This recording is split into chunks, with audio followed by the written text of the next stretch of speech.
It's here. We're finally ready to start discussing all the questions. And we got the answers to 70K Q&A. This is the real questions for everybody posted. 900 real questions posted on the video. I've got hundreds of the questions here. This is a 3-day journey into Nix's of Rudy's head.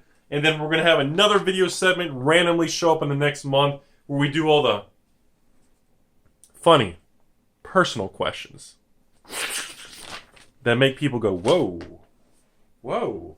So for this video, though, it's all about the business. It's all about seriousness. Look at that. You made my eyes water. Look at me. I'm like pumped. So the very first thing, sit down. We're probably going to break this video up into a multiple 20-minute segments. And this is going to be like a 3-day adventure, you guys. We're going in. Seriously going down there. We're going all the way. All right, you guys ready?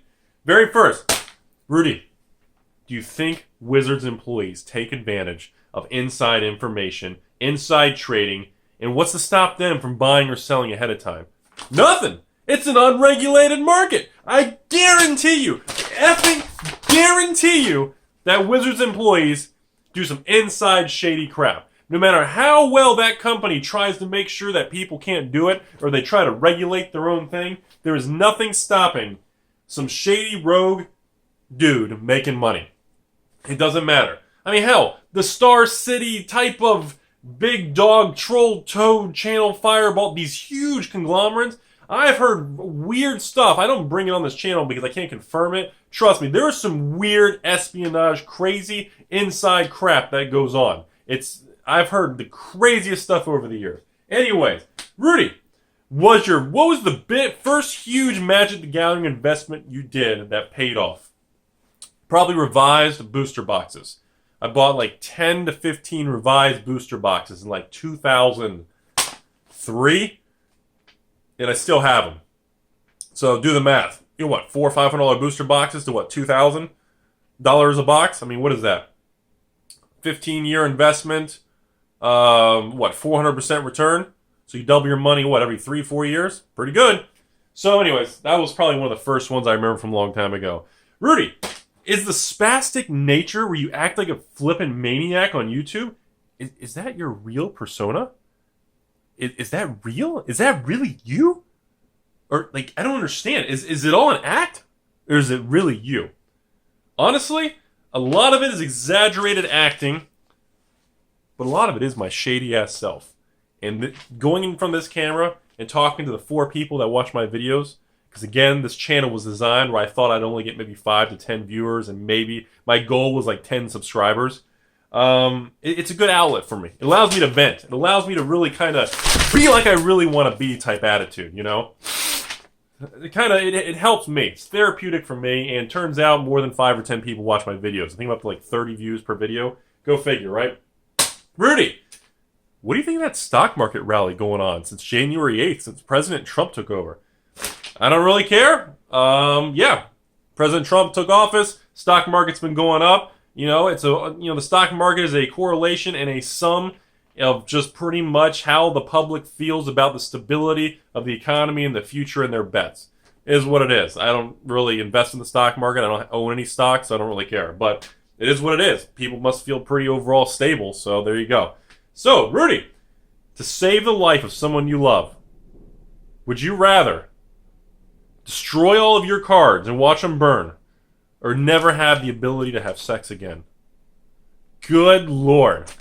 I don't know which is more scary, that question or that somebody thinks like that. I don't even know. Both of those things are detrimental to my life. I don't know how I could live without either one of those things, so I don't know what to say to that. Rudy, why do firearms hold their value so well? Why don't guns depreciate to nothing? What makes why do people spend a lot of money on guns? Why do they do so well?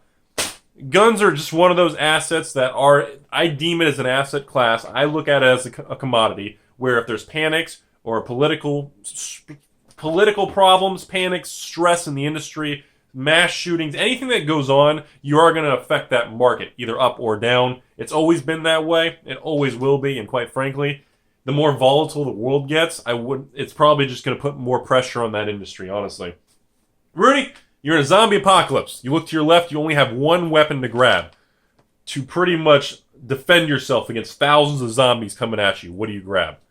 Probably have to be a high caliber weapon. Probably gonna go 5.56, the old NATO rounds, or I'm gonna have to go 45 caliber is kind of my thing for handgun round. So I'd probably go with my Chris Vector rifle because it takes 45 caliber ammunition, and the magazines are interchangeable with Glock handguns. So you can keep handguns on you and have a 45 caliber Vector rifle. Has a very solid low recoil because of the design engineering of the rifle. And of course, if too many zombies got close to you, you could swap over to a Glock handgun, and all your ammo is interchangeable, and the magazines fit in the rifle and the handgun.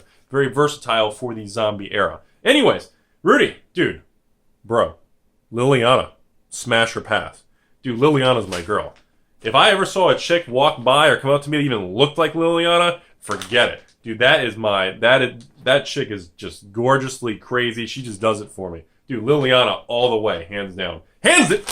Liliana for life, people. How important is the secondary market, Rudy, to Magic and Pokemon? How important is it? Really, where are you going to ask me how important the secondary market is? Dude, with Magic is the secondary market. Magic = secondary market. There's not even a question to it. If there's no secondary market, there's no Magic. There you go. Rudy, are you going to do other videos with other YouTube channels or friends or other YouTubers? I'd like to, but I have a ridiculous schedule and times. It's just very, very hard for me to do. And I don't have the best software program set up to make it good split screen type stuff. I suck at that, and I haven't had the time to put into it to really upgrade that part of my channel. Hopefully one day I can get to it, because I do want to. A lot of people ask me. I just haven't been able to really make it come together. Rudy, if you're given the opportunity to work for Wizards, Fantasy Flight Games, the Pokemon Company, or Force of Will trading card game, would you consider it? Do you feel your knowledge would actually help the company go in the right direction? Well, I'm selfish, and of course I think of myself as at least somewhat intelligent. I do think I would be a substantial help in that kind of industry from the inside. At the same time, I don't believe a company would ever hire someone like me because of my maybe aggressive or blunt nature. And also, I don't think I would work for them because from what I've heard, people like Wizards and some of these other companies, they don't pay very well in their industry. They don't seem to want to pay for the talent or the education or maybe the appropriate people to monitor their market conditions. So I would do it. I would take the interview and at least discuss the option. Do I think we'd be able to meet on terms and financial and pay and compensation and scheduling? I have no idea. I've never done it, never been approached, and I don't think it's ever going to happen. So, Rudy, has anyone ever told you that you look like Captain Sparkles? I don't know who that is. Is that like a big YouTube channel? All right, cool. I'll take it as a compliment. Sounds like a cool dude. Sounds pretty sweet. Rudy, are you still together with your fiance? I haven't heard of her or seen her in ages on your videos. Yes, and she's probably going to be in some of the Card Shop Life videos coming up. She's camera shy, so we'll try and get her on some videos. Rudy, when do you think the new store is going to be open to the public? What's the best way to get into investing in Magic cards on a low budget? If you don't have a good budget, if you don't have extra capital, do not invest in Magic cards, period. As much as I want to tell everybody, put all your money in Magic cards so it help push up the prices so I become richer and blah, blah, blah. It's all about me. I'm manipulating you. I'm funneling you, blah, blah, blah. As much as I want to just kind of spin the channel that way, that's not really the case. If you're not stable in your personal life, your income, your job life, everything, your entire life needs to be stabilized, and you need to have very low volatility between income, living situation, family, friends. If you're going to have kids, a significant other, your parents, you need to have a lot of other things taken care of before you even step into that direction. Because investing, you need to be able to set it, hold it, or set it and forget it, as they said in the infomercials that used to steal your money. And if you cannot do that, you're going to get burned. It's not for you. I'm just saying. Maybe it will be for you one day, but it's not for you today.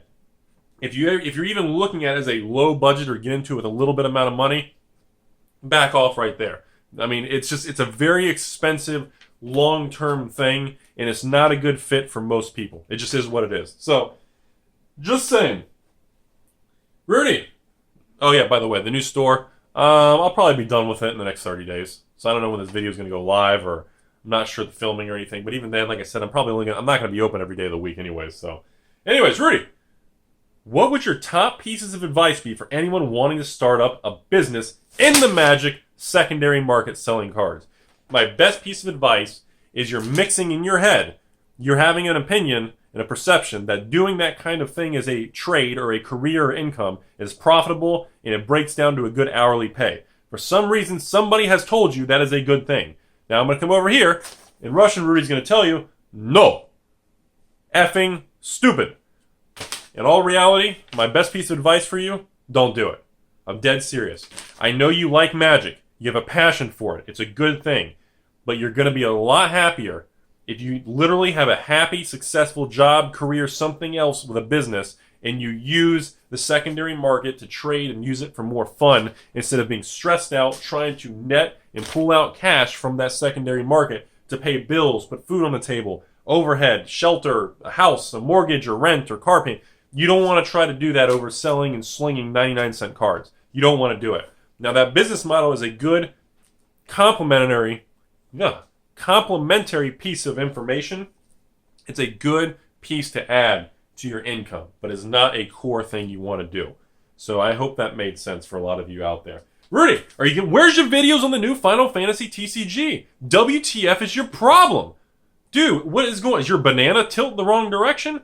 Dude, again, only one distributor right now has an ironclad agreement with the Final Fantasy TCG. 1 out of 5 major distributors. The other 4 distributors currently cannot get the Final Fantasy trading card products. I am not currently working with that one particular distributor, so I don't have access to getting the Final Fantasy TCG product. But I've been told from other people who have worked with that distributor that they are kind of not playing very fairly and even raising the wholesale price of the stores because they know the demand. They're trying to squeeze out every little extra profit, which is something I'm not very fond of hearing. I don't know how much of that is true or not. I'm not going to name the distributor. I'm sure some of you in the comment section will. But I've been hearing some very uncomfortable things about how they're pricing it because they know the demand and the monopoly they may have on it right now. So until then, I don't know if that's true. I bet after this video they're probably going to contact me. But the thing is, I don't know what's going on with the pricing of it. I don't know what's going on with the supply of Final Fantasy TCG. I don't know what's going on with their distribution model. I don't know if they're in the process they could be in the process right now of releasing or reprinting millions of Final Fantasy cards and kill the secondary market because they're getting greedy. We don't know. Yeah, they released Opus 2. They got the second set. Looks great, just like the first set. But we don't know how they're going to roll with this. And unfortunately, I don't have a lot of information on it. And the fact that the market's very tight and it's very new makes me very scared. So as of right now, I wouldn't invest in it. We'll see what happens over the next 12 months. I mean, we got to at least give the thing a year or two. Come on, people. Rudy, if you could design a magic set with the sole intention of selling Timmy's different magic packs, all you want to do is sell people booster packs and make and take their money, rip it right out of their pantalones. What mechanics and how would you design the set? Honestly, I don't really believe in trying to just sell or make a lot of money just selling and designing a magic set by trying to make money with it. I would never design a magic set with the intention of trying to hit certain numbers of sales of booster packs. Because now, you're focusing on an entire design, an entire concept, an entire theme based around short term, and you cannot build a business on short term and long term. You must choose a side or do a split. If you're going to build a business and make a ton of money and make it the most profitable set ever, you're going to do damage to the brand, to the model, to the business, and to the player base, and to the consumer. You're going to damage somebody along the way. And that alone will have a larger negative impact on your financials long term, and you will lose more in the long game by taking a large sum up front. It is a terrible, terrible idea. So I would never design something like that, so I can't really tell you how I would do that theme. But if I had to make something up on the fly, shit. I'd probably say some sort of Dominaria, old school Urza's, Mishra's, reprint crazy crap, put expected value through the roof, and raise MSRP to $10, $15 a pack, and I would just milk the consumer and do a lot of damage to the game if I knew I was quitting and I knew I was going to shut down, which would be the absolute worst possible thing you could do for a long-term brand. Rudy, you just got invited to a secret, underground, unrecorded meeting with the heads of Wizards of the Coast. You get to ask Wizards 5 questions. How do you enter the room, and what questions would you ask? I would enter the room with no pants to show my level of seriousness.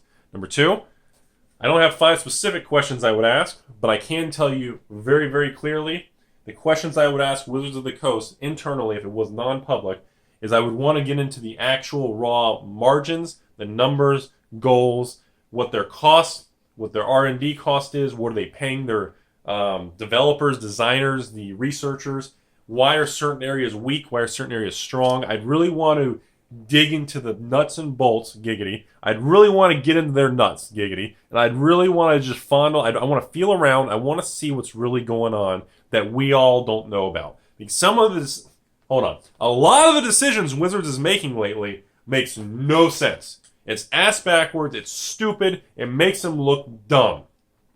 So clearly, A, they're dumb, or B, they literally are they are doing things that look dumb to outsiders like me, and they're doing that because on the inside, they have data, or they have some pieces of information, or spreadsheets, or they have something that is showing them very different information that regular little people, little dudes like me in Florida, don't have a clue about. So there's some other piece of the puzzle that is blacked out. It's like looking at the moon or looking at a NASA video and they blur out certain things and you go, boy, that's a coincidence, crap like that. So it wouldn't really be a question I would ask them. It'd be more, I want to dig through the paperwork. I want to look through their papers.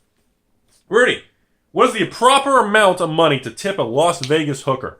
I figured you're a member of the financial community for many years. I figured you would know the answer. How much do you tip a Vegas hooker? Well, I've never been to Las Vegas. So I will be in the next month going to GP Vegas. You guys better join me. And I don't know, but from what I've heard from other people, it's like a restaurant. If you get good service, you tip like 20%. If the service is like bad, it's like 10, 15%. I heard the Vegas hooker tipping thing. I think it's supposed to be more. I think it depends on the services rendered, the time, if you go under, over budget. I'm not really sure. I've never done any of that stuff. But my guess from what I've heard would probably be around the 30% range, depending on the dollar amount, maybe plus or minus 10%. So there you go. Rudy.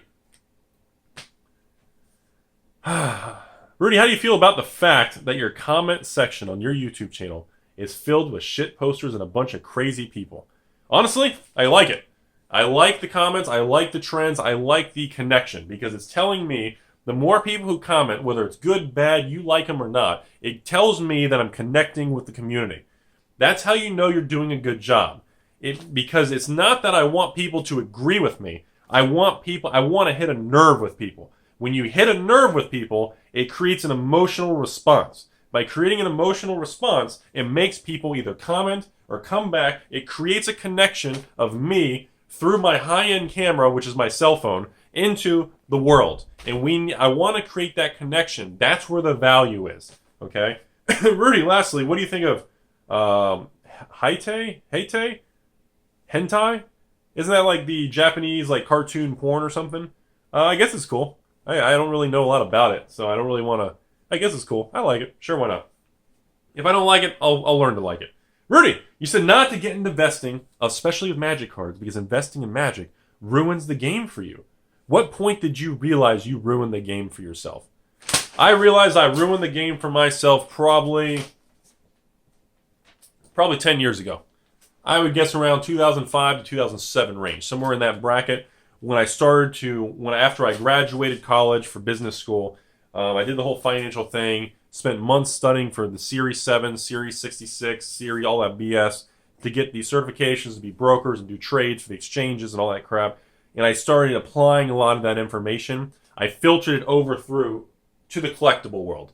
And I couldn't believe how the same things I was taught for Wall Street, to be a big fancy, I'm a professional, I have a real job, I wear special fancy clothes and sit in traffic all day.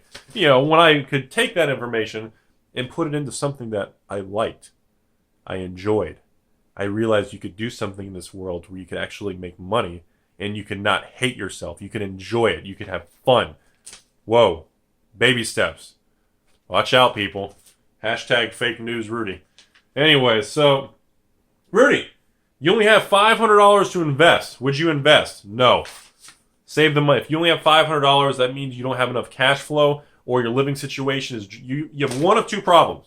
Your cash flow is too low, whether it's because of your job, your income, your hours you're working, or the fields you're in, something is off. Or in B, the other side of the coin, your expenses are too high. Your cumulative upkeep It's too high. You need to lower your upkeep. If you're dealing with cumulative upkeep, where every month you have $900 in bills, and next month you have $1,100, the next month you have $1,200 because you're paying interest on credit cards at 30%, that's cumulative upkeep. The people of Ice Age and Cold Snap and Alliances are making fun of you right now. So if you only have low amounts of money, you need to work on either your expenses need to be reduced and your income needs to go up. Those two categories, you need to spread them apart. Take both ends, spread them. Income up, you need to reduce your expenses. Don't drive some stupid-ass fancy Mercedes or a fancy Lexus Range Rover. If you're buying these $50,000, $80,000 cars, and then I'm going to run into you in Vegas in 5 years and say, oh, you're the guy with the fancy Mercedes. Didn't you spend like 80 grand on that? Well, yeah, but now it's only worth 15 grand. Ha! Your 80 grand's worth 15. That's really funny because my 80 grand in reserved list is worth 180 grand. Hey, I'll talk to you later. I'm going to go out there and clean the floor. You see my point? Rudy! Do other distributors and other resellers and other Magic card stores around the country, are they giving you shit and do you get a lot of hate mail because of what you're doing to the Magic world with the secondary market, with the prices of sealed booster boxes, and your overall growth on YouTube, which has changed everything? Yes, I have received I've received a moderate amount of hate, I guess you could say. But again, a lot of the hate to me, I don't really. You guys have to remember, I came from finance. Do you understand? Like going in on a Monday morning by sliding my security card and walking in the building, you were already hated. Because of that, do that for 5, 6, 7, 8 years. You become so desensitized, you just don't care. You're not affected. It has to be something really bad, which is like illegal or somebody can go to jail bad, for really, I don't care about bad comments. Honestly, a lot of times I like to pin them to the top and make everyone just let, like a punching bag, let everyone make fun of them and let everyone attack each other. I don't care. But overall, I don't get bothered by things like that. It's just, there's no point life is too short. And life is so complex. Every single day, when you guys watch this video, you guys are watching me right now. There are people out there watching this video, and you're holding your phone, or you're at your computer, and you're going, wow, I'm on YouTube, I'm bored today, not much going on. Because that's what you believe. That's what your perception shows. You guys have no idea how much shit goes on every single day around the world. The Magic world, the video game world, the finance world, the banking, the healthcare, investors, real estate, cars, automotive, technology. There is so much that happens every day. And if you think, yeah, I'm bored, nothing's going on, you're not looking in the right effing place. Because there is so much happening every day in 2017. And you know what? You just need to look around and open your eyes. So, I don't even remember what the hell the question was, but I just felt like saying that. So, giggity. Anyways, Rudy. Where are we? I don't even know where the hell we are. Oh, yeah. So people give me a hard time. There you go. Rudy with Magic's recent dip in popularity and player base and F&M. Are we going to see a smaller print run from Wizards of the Coast? In the short term, no. In the long term, I do. Remember, Wizards is always a couple years off. Everything happened today. Wizards is probably working on sets from 3 years ago. Or 3 years from now, not ago. I actually believe, and you guys are going to beat me up for this, I think actually Wizards is probably going to throttle back on print runs. And I think we've already been seeing it. Commander 2016, Modern Masters 2017. I think you're going to start seeing some adjustments. Wizards does make mistakes.